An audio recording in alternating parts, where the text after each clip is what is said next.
All right, folks. Well, here we are for another focused discussion.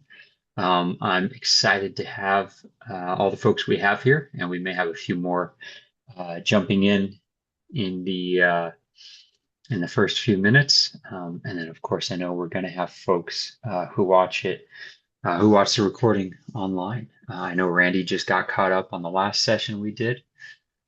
I know Kelly's she's got parent commitments tonight, so she is going to be watching us later. So it's great to have people live. I love to have it recorded so that if you've got something else going on, you're free to do that. Um, but you folks being here live, you make it happen. Me just speaking into the ether would not be very interesting. We do call it a focused discussion. Um, okay. With that being said, tonight I want to talk with you um, about Offside and the AR. Um, those of you who have been checking in with our theme so far this year will be aware that we are focused on four essentials that a referee must get right for the game to go okay. What are those four essentials?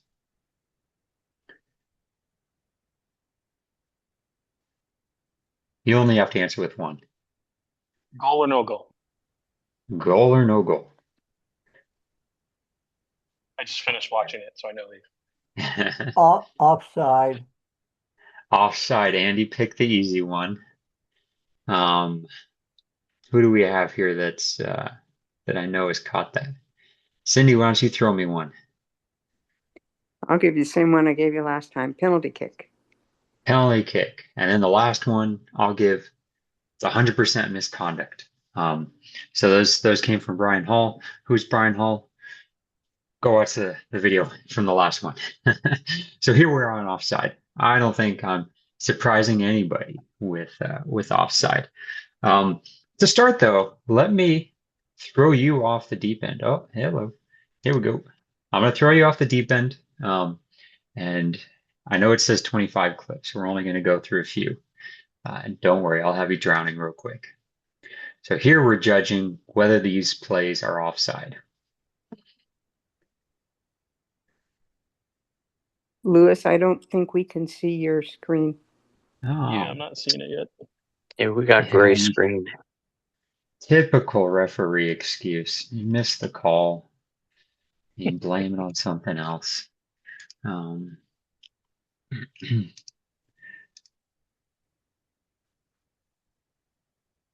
The biggest thing I learned from the last video was blame the cameraman.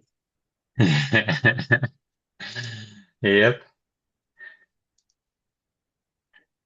Okay, here we go. So this is from Pro. Um, and again, we're not going through all 25. I had to pull out my cheat sheet. Okay. Let's get through five of them.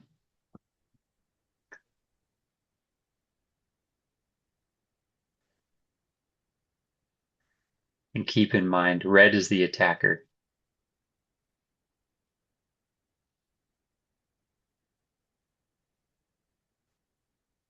And yes, there is no audio. These look familiar. I'm trying to remember where these have been played before. I want to say this is from 2015.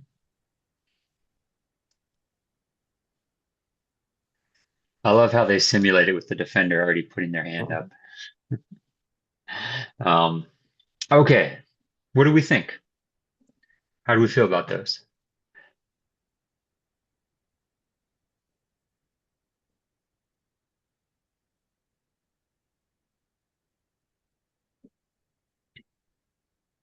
With respect to what? How do we feel? Was it was it easy to decide? Do we have 100% confidence? I do. Okay. Was I there got only the- one defender there? I'm sorry, I couldn't. They happened so quickly. I saw two or three people run in an opposite direction. So my bad if I That was my problem too. didn't catch the. Is the guy on the far side not standing there? But there's a guy on the far sideline in the field running towards the kids. I See, think there's two. that's Is the that two? AR. We've Ah, thank we've you. got the AR in black. We've got the Gotcha. defender in yellow, Okay. the attacker in red. You got the fourth official back there in black as well. Hmm. Yeah. Oh, the official on the left is a, okay, all right, never mind. Yeah, that's your AR. Yeah, we can play a couple more clips with you knowing that now.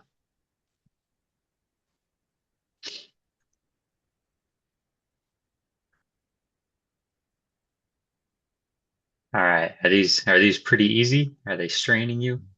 Okay. I'm seeing some easy ones. We can look at the outcomes later and see if that confidence is well founded. Um, so so how do we make these judgment calls? How do we even know if offside is on the table? What can you folks tell me about that?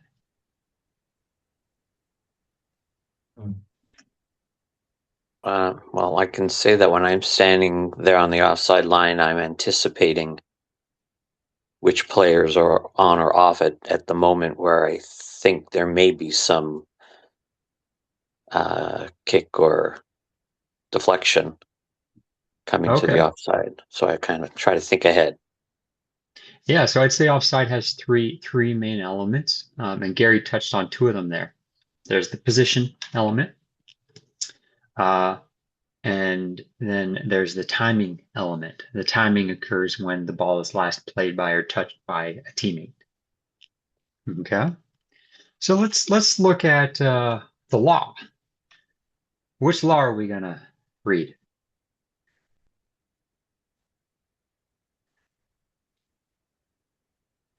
They're only 17, so you got a 1 in 17 chance of getting it right.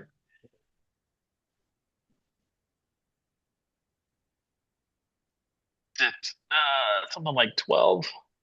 Hey, you're very close. Yeah, 11. I think 12 is fouls and misconduct, but I think 11, is that Yep. right? There we go, Gary. There we go. Okay, so let's look at just the offside position portion here. It's not terribly long. It's actually shorter than the handball literature itself. Um, so I come from a time when that was one line. All right, I'm not bitter about that at all. Um, so offside position, it is not an offense to be in an offside position. However, let's look at what it means for a player to be in an offside position. That's when any part of the head, body, or feet is in the opponent's half, excluding the halfway line, and any part of the head, body, or feet is nearer the opponent's goal line than both the ball and the second last opponent. Now, the hands and arms for this position consideration of all players, including goalkeepers, are not considered. For the purposes of determining offside, the upper boundary of the arm is in line with the bottom of the armpit, just like for handball now. Um, so we say a player is not in an offside position if they are level with the second last opponent or both at the same time. Okay. Are there any questions on that definition that's pulled straight out of the laws? Because it's a good time to ask them. All right, we're going to be very position heavy tonight, but I told you the offside law has three elements by my definition. So you've got your position element. What's the next one?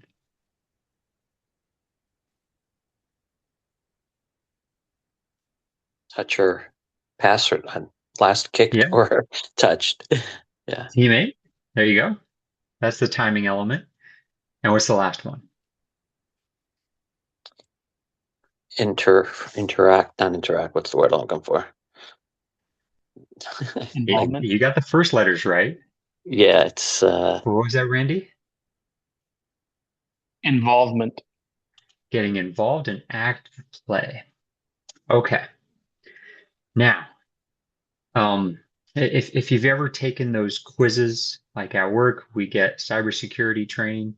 and you got a quiz where you got to drag the right answer up, right? So here I could be like, okay, I'm grabbing AR positioning and I'm going to put that on position.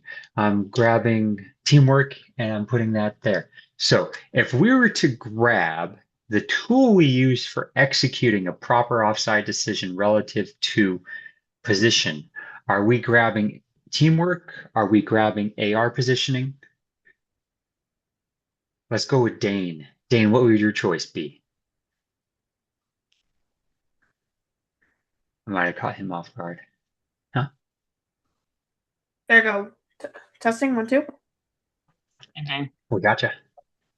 I would say, come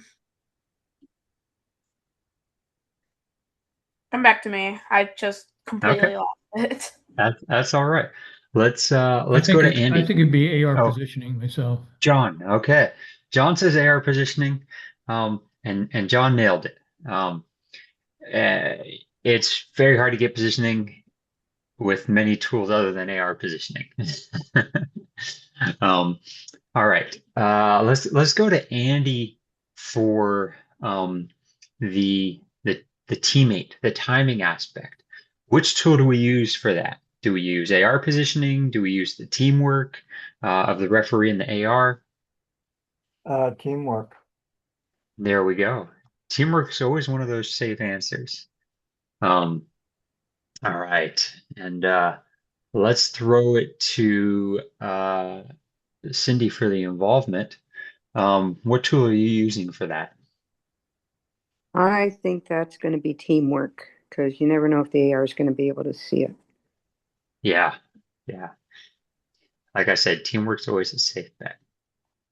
So our best friend for positioning is the AR's positioning. That's what's key, and Gary mentioned he uses anticipation because he knows he's got to be in the right spot, and we can't always move as fast as the ball. Sorry, it's just a fact. So let's talk about some positioning tactics. Are there any tactics you folks use to help you make sure you're judging position correctly?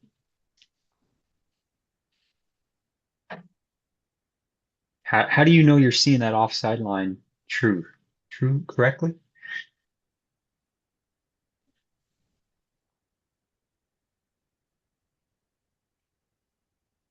Well, my technique when I want to check my alignment is I keep my head pointed forward. I look down to see the touch line and judge if I'm square to the touch line that way. And Okay, yeah, that's what I sometimes I call the have to sweep back up. up just a little bit. And once I do that, it becomes really clear and helps me stay in position better. Okay, there's a tactic. I would say just having my body face towards the field, and let's say the ball is near like the sideline. I'll face towards that, and then every like few seconds I'll look back, make sure I'm in the right position, and then look back, and then just do that rhythm back and forth, back and forth. Hmm. Yeah, that keeping your head on a swivel, that keeps you checked in. So that's great. Um, has anybody here refereed high school games? Yes. Much easier. Much easier. Why is that? Why is it easier? The Because you kids got are all the moving football faster. field lines on there. Yeah, you have all the Mm, football field lines on there. okay, you're cheating. Gotcha. Are there any other tactics you folks use? These are good. I like all these. This is kind of that discussion portion where we can bring our resources to the table. Obviously, I've got some ready. You know they're coming, but um, you you're free to bring something new to the table. You, while you're walking the field and you know that you're going to be that you're going to be an AR, you can look to see if there's, when you're not under pressure, you can look to the distance to see, okay, at the top of the penalty arc, there's, at the top of the penalty area, there's something in the distance, and there's something Hmm. at the half, and then maybe you can find some in between so that you get some landmarks in the distance to be able to help you judge. Perfect. Love it, Andy. Okay, so these are, I break them down into three categories. This is a Lewis thing. These are techniques I recommend, and I've pulled from referees just like you, and I've tried them out. I know situations in which they work. So we've got various ways to make sure you're perpendicular to touch line, and Cindy and Dane talked about how they do that. There are field features. So like on the high school fields, or even our fields, sometimes we got spare lines there, and sometimes we're moving across, and oh, thank goodness the decision happened right where that spare line was. And then there's the landmark approach, um, which is quite nice, only in certain cases. So it's good to play with all these tools because you're not always going to have all of them. If you've only ever refereed on fields with football markings, so you've got delineations every 5 yards, and if you're lucky, even every yard. And then you go to a field that's so bare, it's just you've got halfway line, and then you got dozens of yards until you get to the top of the penalty area. And you got a goal area line, and then you're down to the goal line. It'd be a challenge. And so, making sure you're perpendicular to the touch line is always a good one to have in your back pocket. I know one of my favorite tactics for that is I back off from the line and I use my peripheral vision to help me square up. But I definitely know one particular field. I loved refereeing at this college, but they had a gutter right there. So I was kind of stripped of my favorite tool, lest I end up in the gutter and then falling onto the track. So, it's great to have the different tools, and we're going to look a little bit at specifics of those. Why does it matter? Why are we being so fussy about offside positioning? You want to make a good call when the time comes. Okay. Yeah, but what's a yard or two? Oh, it matters, right? The angle that the perspective that you're looking at matters. Okay. It's part of selling the call. Yeah, if you think about it, offside's kind of an interesting one because it's really about the spirit of the game. Who here knows why we even have offside in the laws of the game? I have To a prevent guess, camping. or at least a theory. Yeah, the cherry picking type of. Okay. Who here, I think I know how to get fewer answers. Who here has not seen the Ken Aston clip explaining the origin of offside? Okay. I thought about putting it in, but I was like, you know what? That's overplayed. Everyone's seen it. If we might have time to sneak it in at the end. I might try to dig it up. So, well, it's real quick to get. It's one that gets used a lot.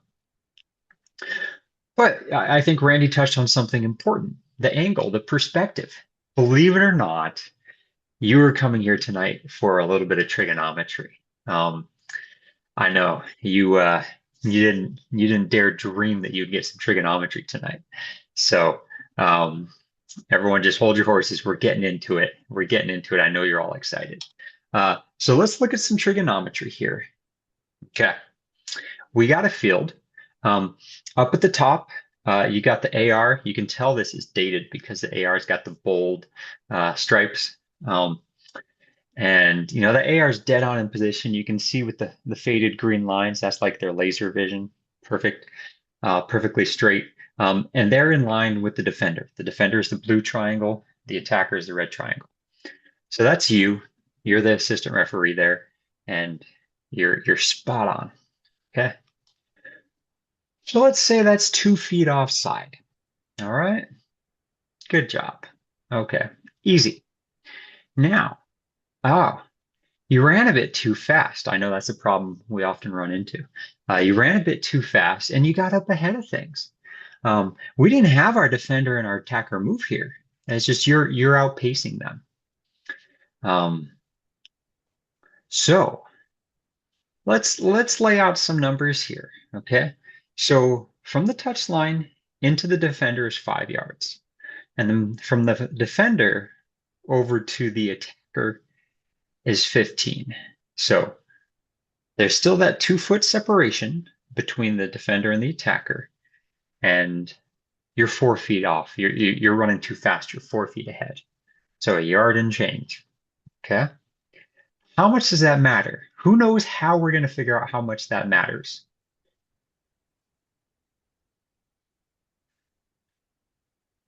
If I had candy to give out, I would offer it for this one. There's our good old friend Pythagoras. All right. The trigonometry is coming. So you can trust me. I'm going to wave my trigonometry wand here. I'm not going to make you show your work. We're just going to wave our trigonometry wand. I've got a right triangle here. You might knock me some points for not having the square in the corner. So we've got a right triangle here, and you can trust me, that's 15 degrees. So a squared plus b squared equals C squared. There we go. Yes. We'll never forget that. So we know the attacker is onside by 2 feet.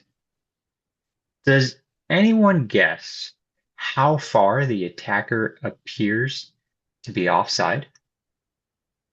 If we do the math here, Say that again. How far the attacker what? appears to be offside, because we can see here we've got the AR's laser vision panning through here. So this distance, this leg of the triangle, is how far the attacker appears to be offside at this point. Let me wave my trigonometry wand. 12 feet, 4 yards. So from 2 yards safe, boom, they appear to be 4 yards safe. 4 yards in danger. Sorry, 4 yards offside. And you're only 4 feet off. You're only 4 feet off. Okay. Well, let's look at a similar but less likely situation. You're behind play here. You're struggling to keep up. It's a much more rare situation. And we've got the same distances, right? So you're lagging by 4 feet. It's 5 yards from the touchline into the defender, and then from the defender down to the attacker, it's 15.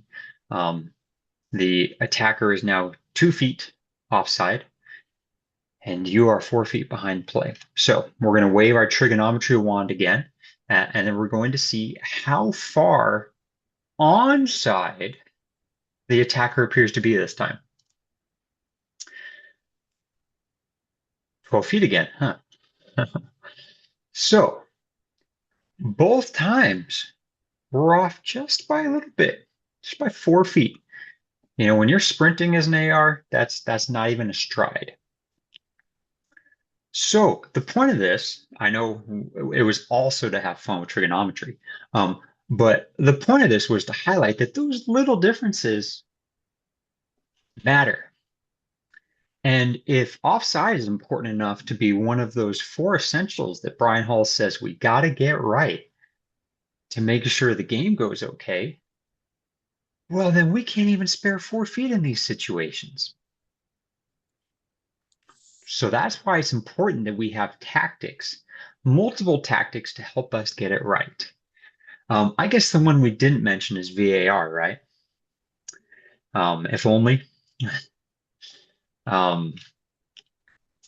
So yeah, we mentioned how to get perpendicular to the touchline.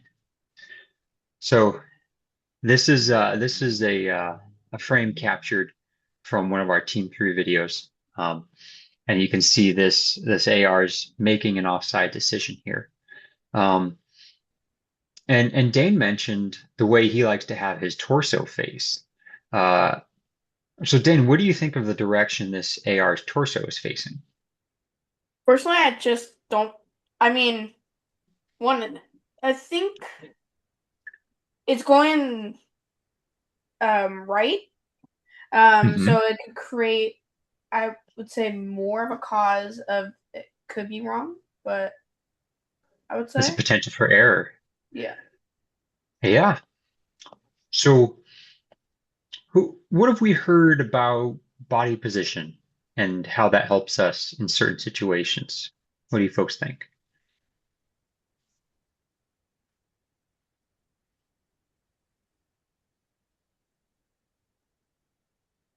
Have we ever heard on an assessment as an AR, you got to do this?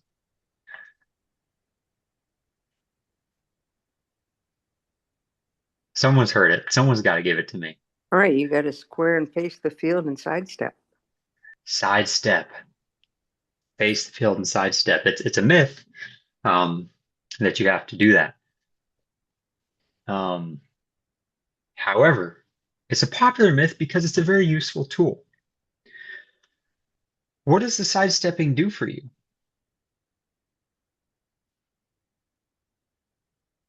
Keeps you square to the line, theoretically. Perpendicular, yeah.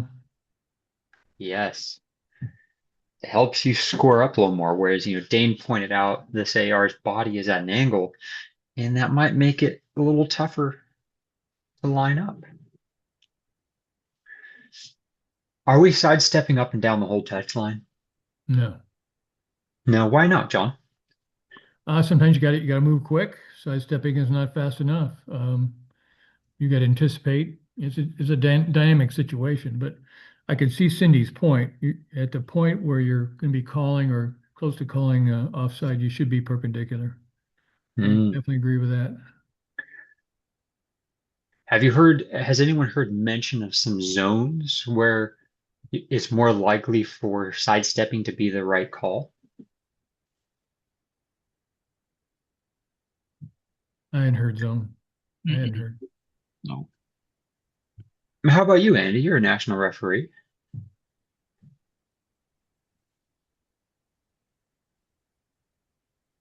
Uh,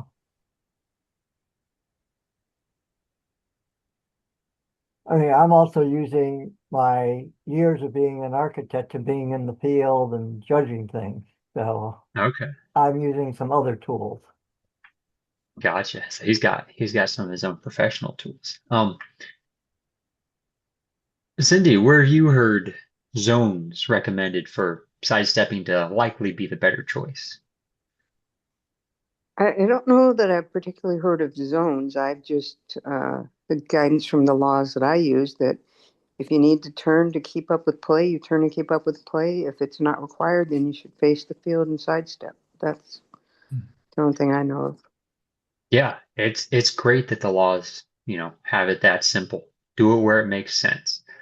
Um, I want to say this is in the old advice to referees document that U.S. Soccer doesn't publish anymore. It was kind of said, hey, in the first 10 yards of the half, so when you're still moving through that center circle, um, you're going to go ahead and you're more likely to be sidestepping there because there are a lot of decisions and play isn't moving full speed yet normally as you're transitioning out of that mid zone. Then as you get down toward the penalty area, that's another one where it's really often suggested that you sidestep more often because then play often gets very critical down there. But yeah, if you can't keep up, you can't keep up. You got to pick and choose, right? Refereeing is thinking. There we go. It's upside down. Ken asked me. Refereeing is thinking. Um, so uh, yeah, you got to choose when you do that. So try that on your next game. Don't pull a muscle trying to sidestep too much. It works different muscles. You'll feel it. Um, Are there any other tactics we want to hear about for being perpendicular to the touchline? This is for you folks. Put your stuff out there, put your questions out there, put your solutions out there. I would say look at the opposing sideline or and see if I'm able to what's it called? Like a certain landmark, like trees or something like that, and look and reference off of those and like stuff like that. Just like looking Yeah. around my surroundings. So we're getting on to field features. I want to go down the table and every person mention a field feature they use and how they use it. You can even mention a specific field here. Well, if it's We'll sunny start. out, Yeah, go ahead, if Andy. it's sunny out, what umbrellas are across the way from you? So when you're not under pressure, you can uh, create the landmarks something closer so that you know whether or not you're perpendicular. In other words, instead of the tree in the distance, there's also across the way if it's a sunny day, so many of them are bringing umbrellas or they're sitting in a chair. So those can be landmarks for you that they're not going to pick them up.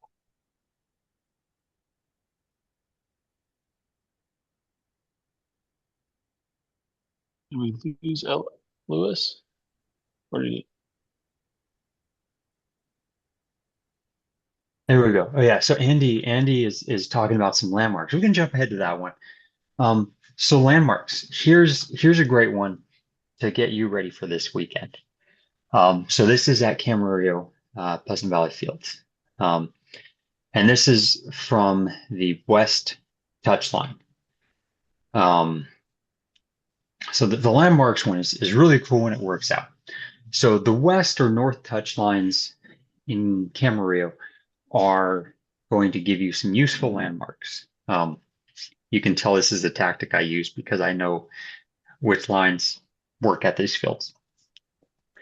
So from this east touch line, you see that mountain range behind?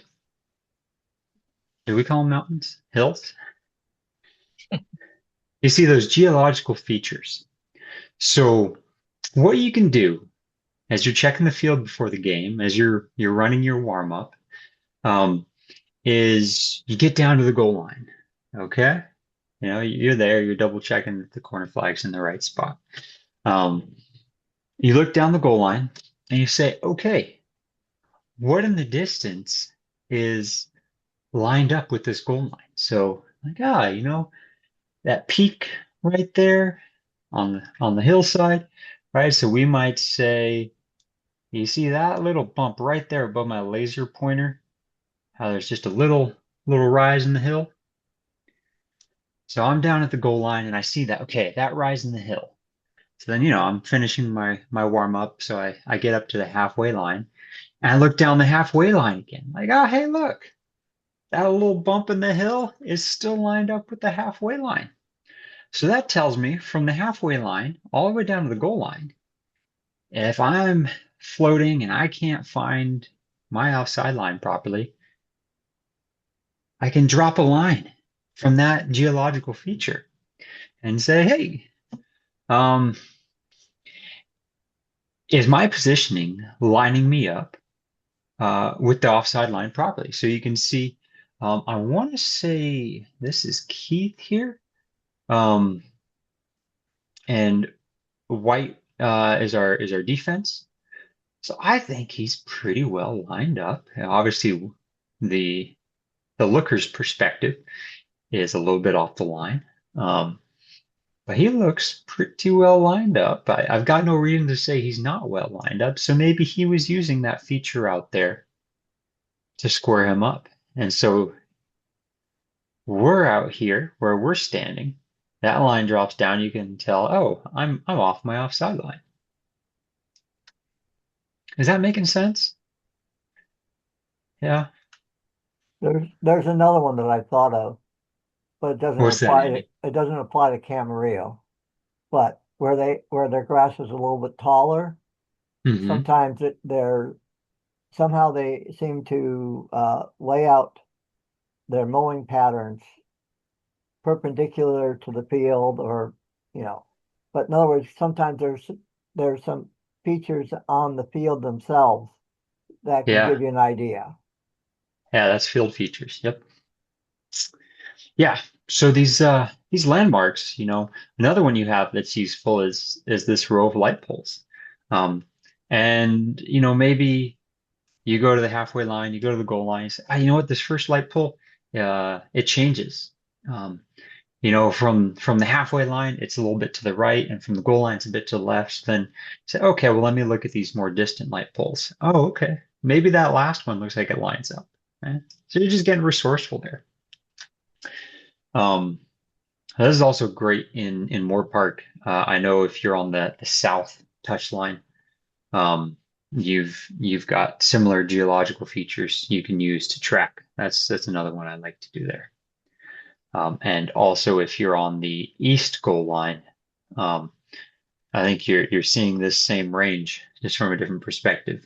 Uh, so there are geological features that are helpful there. So those are some of the landmarks.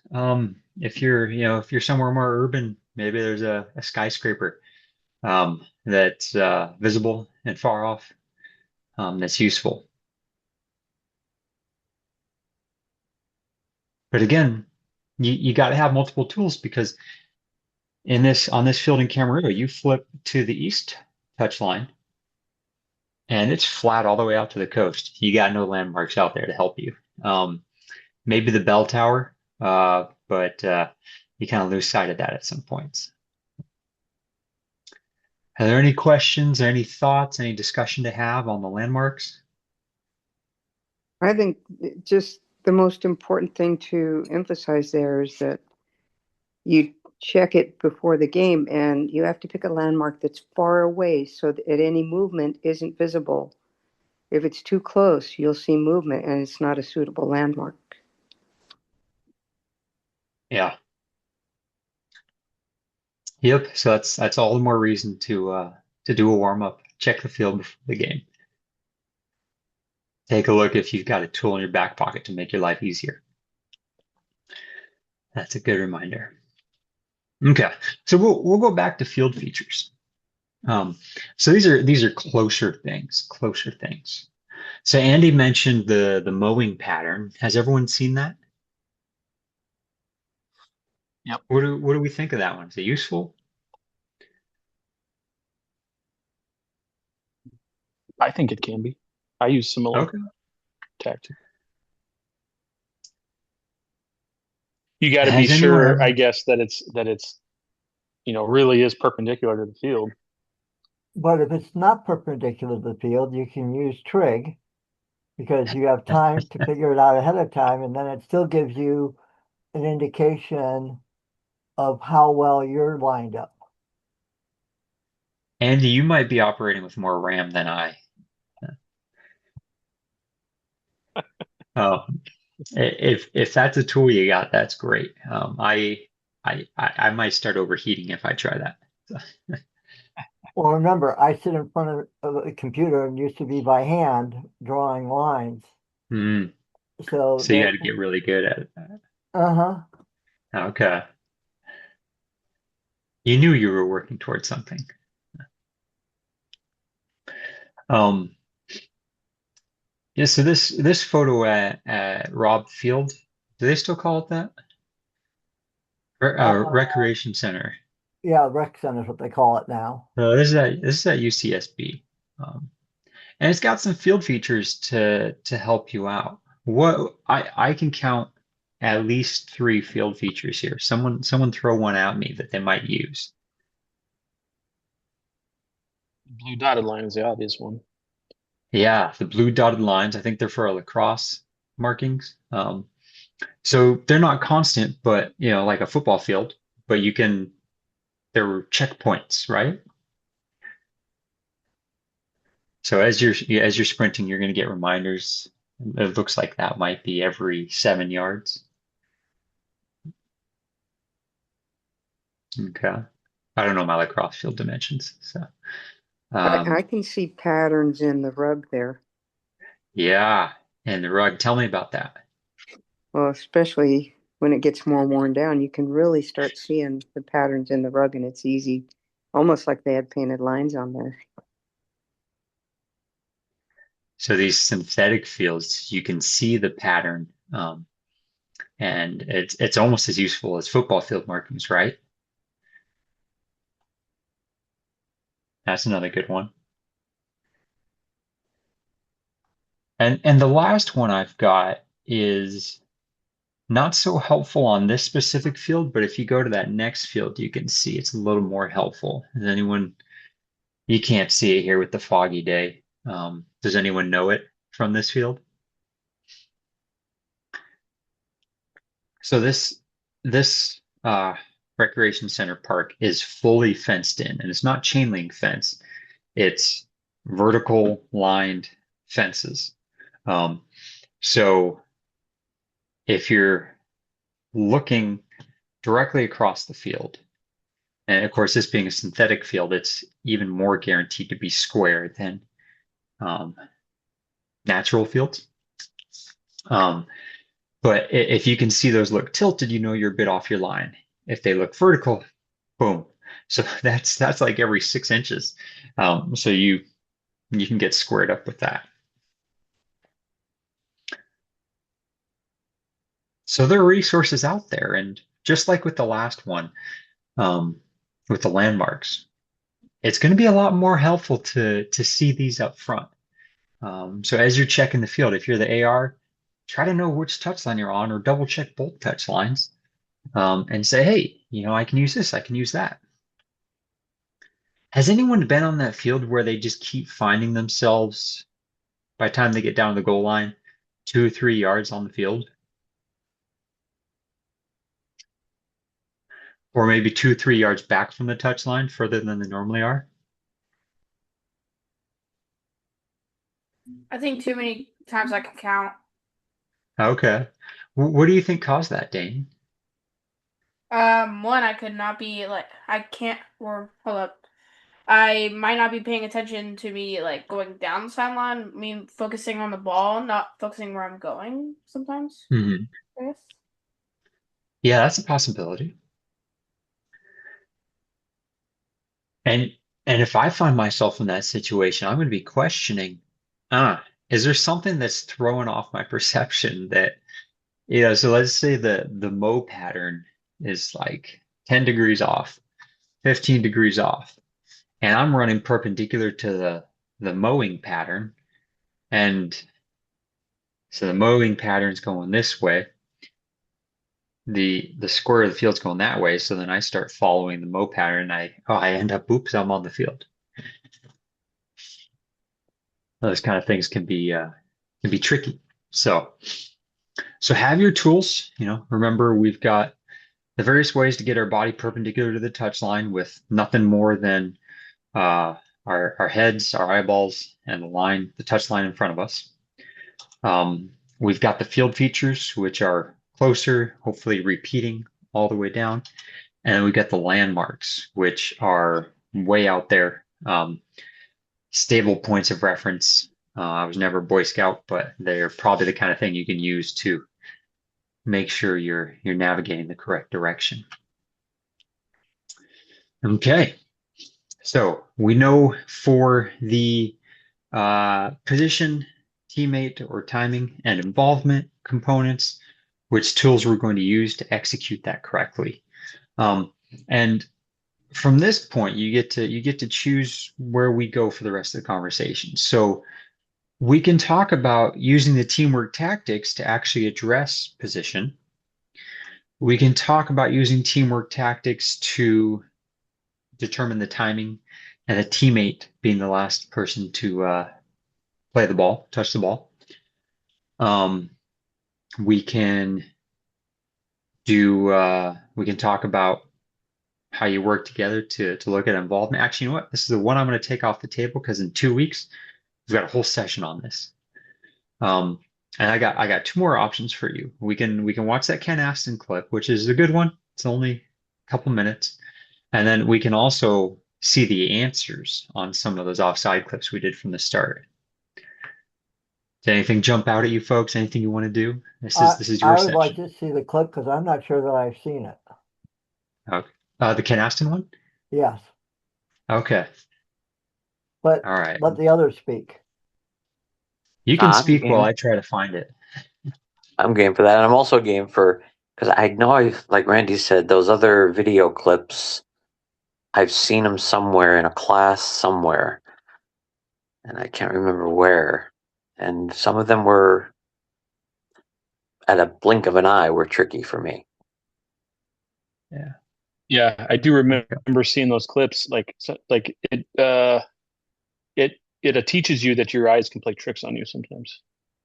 You think they're offsides, Yeah. and then when you line up you know the moment, you realize nope. Well, part of the problem, so I actually have those clips and I have them documented in timing so that I could use them teaching, but they're tough because the camera's not exactly, so you're having to make a judgment Yeah. Yeah. based on where that person is. So Yeah. All right. So it's we'll tough. take a look at the Ken Aston clip first, The and then old we'll go to the pro clips. the old Pythagorean problem. There we go. Yeah.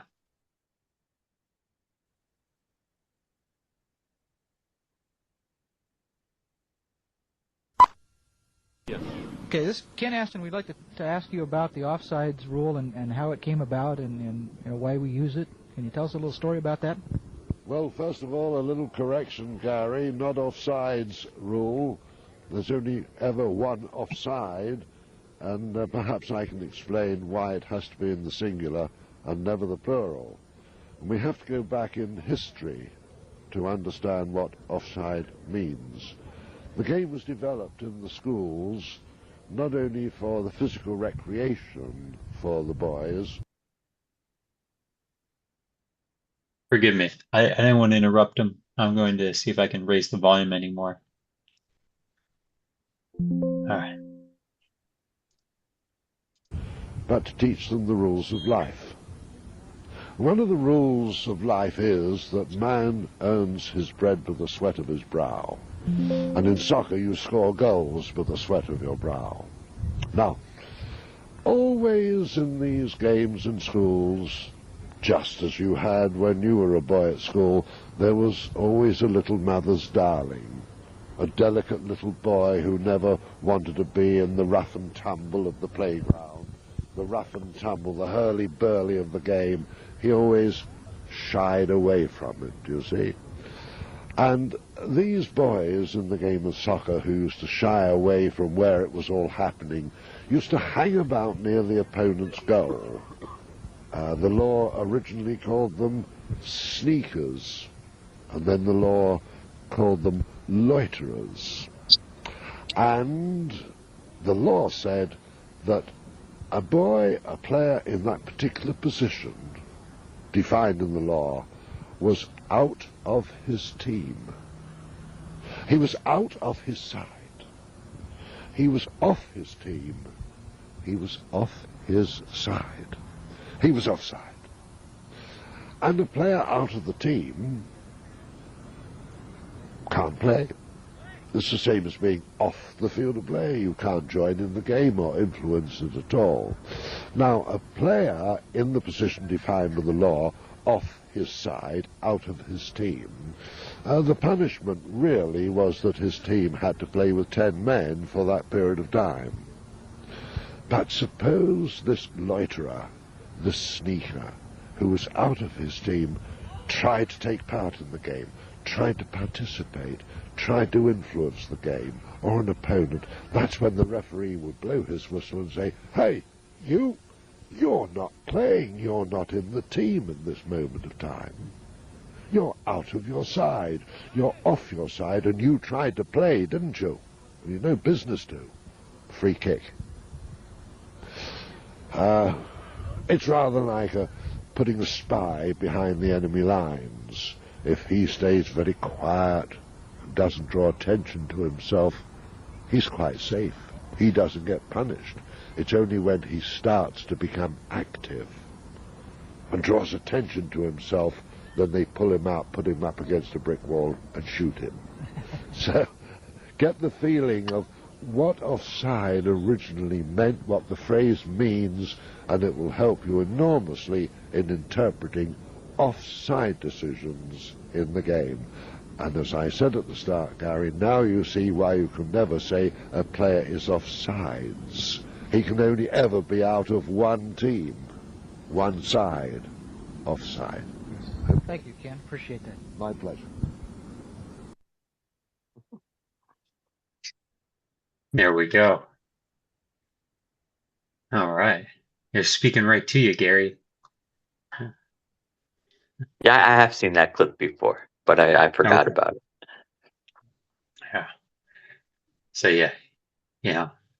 I wonder if that opinion on spies is a little bit tame for a guy who went through. I think he was he alive during World War II in the UK? I'm gonna say he was.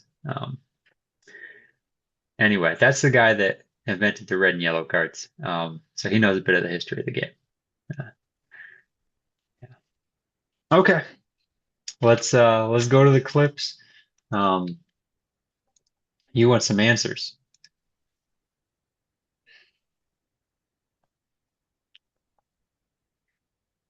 All righty.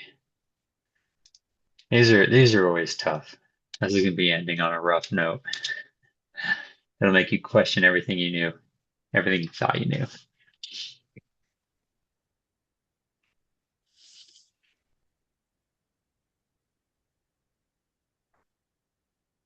All right, clip one, we're gonna play all the way through.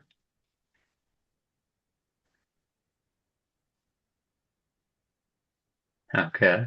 Nobody seems shocked.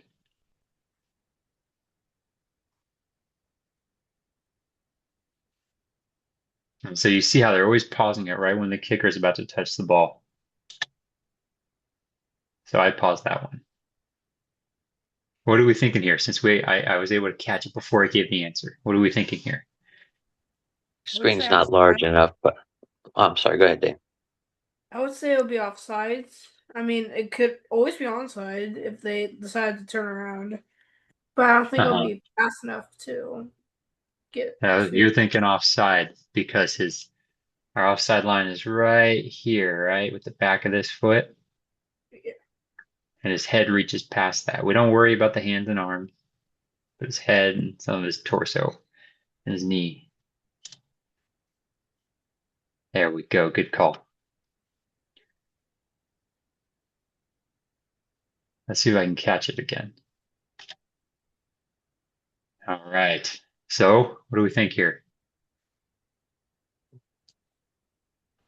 Onside. All right. That lagging leg. Yep. That's the salvation of a lot of attackers. And All right. What do we think here? Onside. Do I have one each way? yeah, I say on. I don't know if somebody said off. I said Well, the on. defender's got his hand up, so that's got to count for something. No. Back of his foot. Yeah. I was thinking, yeah, it looked like to me his head was over, but yeah, okay. All right. What are we thinking here? Same thing. It looks like the trailing leg again. These are the fun ones during a real game where these sidelines go crazy because they know better. Mm-hmm. If only we had this snapshot technology in our heads. Mm-hmm.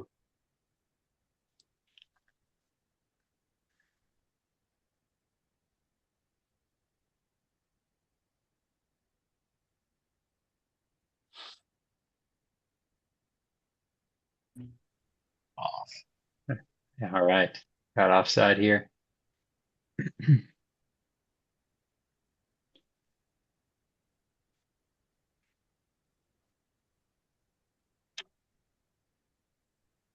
The attacker's in red. Onside. Onside. We'll go through 15 of these. I want to know how many of these takes they did to get these perfect clips. Yeah. All right. Someone throw it out for me. Offside.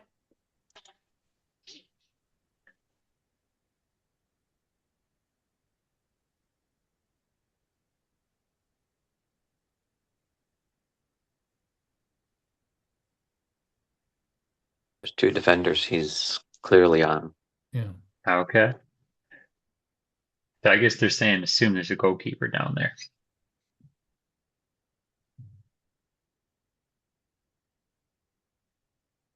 Oh, I was too slow.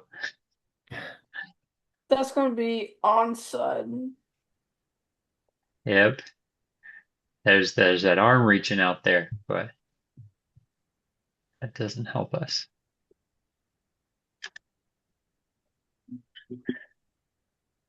Off. Ah, okay.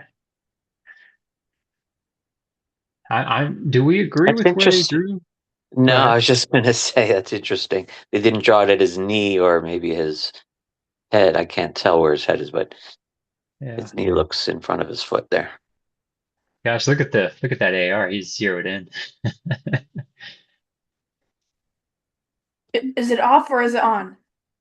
It's It's off. offside. I want to see that AR get locked in there. Yeah. Offside, yeah.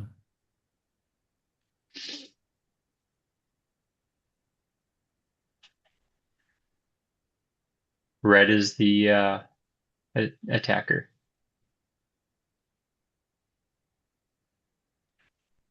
Yeah, he's on. Is You is know what? that an Anderson? Sorry, go ahead. I was just going to say when I watch Premier League or European leagues of some sort, and they show the VAR, I'm almost perfect on those, but not when I'm reffing. I admit it. I think this is one of the Andersons here.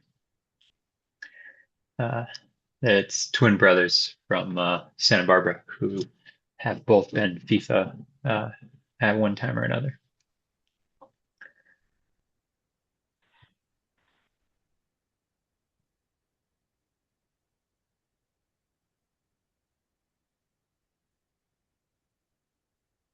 Offside. Offside. There we go. All right, we've got one more.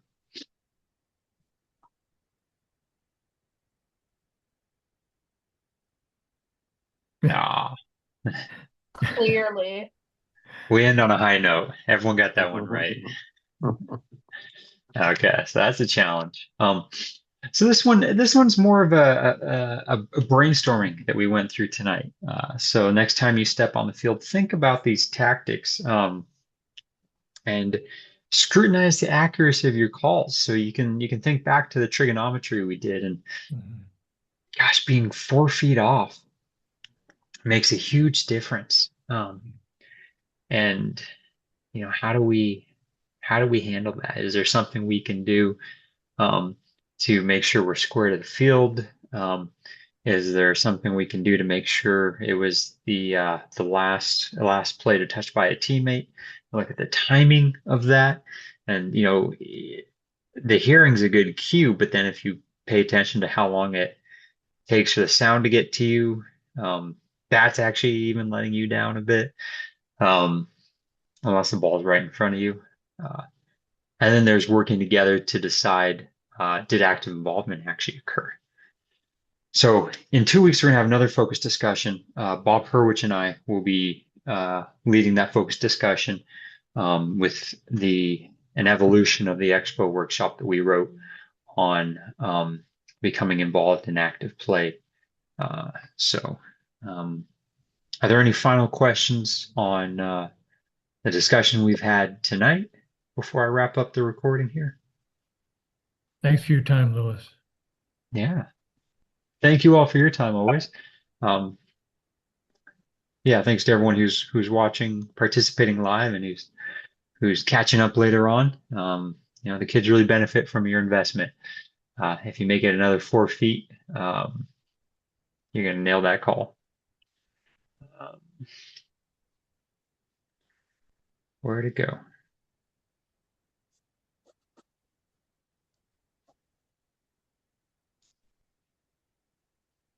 I can't find my recording. There we go.